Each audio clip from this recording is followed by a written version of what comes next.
wrote a little something for you. It's called Sonnet 60, or The Good Old Days.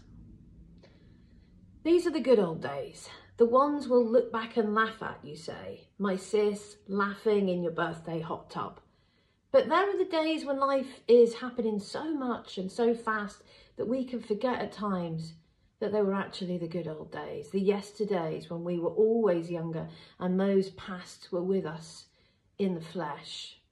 We might think that now is where we're stuck, and life and strife and moments piling one atop the other could pass us by and make us fail to see that these indeed are the good old days.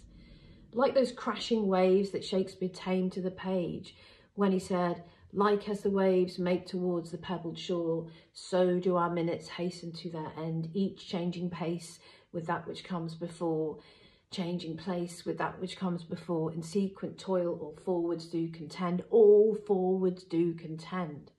We might see our own lives along those lines, all forwards do contend, or we might see our lives alive in those lines. We might stop and find these lines again that say, yes, those were the good old days, and guess what, these will be one day too, and so they are the good old days, it's true, or something along those lines.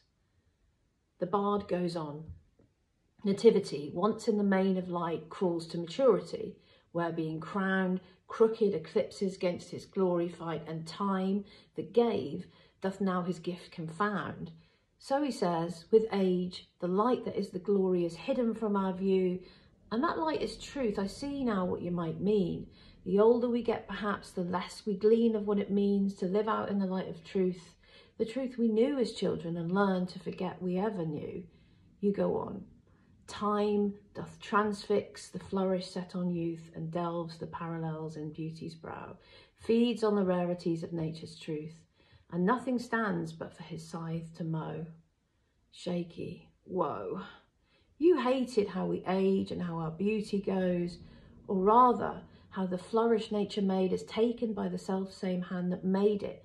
Why grow your fields of golden wheat only to cut them down, burrow lines on foreheads where there once was a glow, to take the very life force you bestow?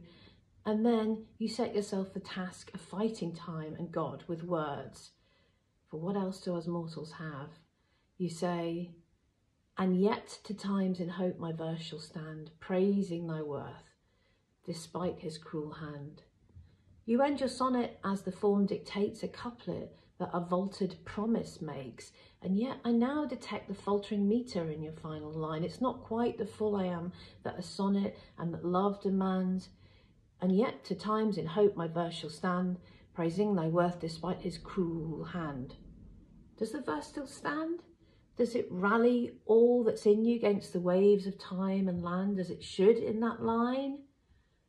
I find it only works when cruel is split in half and slowed, and so we linger on time's violence, as in, and yet to times in hope my verse shall stand, praising thy worth despite his cruel hand. You, the poet, lover, struggle on against unfathomable force. As you write, the minute hands are new to London clocks and lives, and so do you notice more acutely your fair boy's beauty, minute by minute in decline, as mechanical time ticks loudly in your mind, as you write out to us here in future time. But, Shaky, did you ever get to see the sea? It's not like the Avon or the Thames. It looks as though it never ends. But you must have seen it. I really hope you did. When you say, like as the waves make towards the pebbled shore, so do our minutes hasten to their end, each changing place with that which goes before, in sequent toil all forwards do contend. It doesn't match the way it feels to watch the waves and let the minute hand of time become a thought that stays in cities and that be left behind, sea and the sea. Instead, the slow of time and the moon, that's the gift I'd give to you. All forwards do contend, a line that harrowed me in grief. I wrote these lines to my sister before I left our coastal life behind. The morning seagulls cry our tears for us, and we share more side by side than just our blood. And miles apart, I know this will remain. And it was thee who taught me to try and wrangle my own lines, but now I learn as much from the sea as I have from thee, Shaky. I can see the swelling, chasing, rising, fading, returning wholeness of the blue. I can see that nothing's truly lost in time, that it's possible in burrowed brows to find beauty anew, that sea air on skin can ease the daily strife and make you feel along these lines the good old days called life.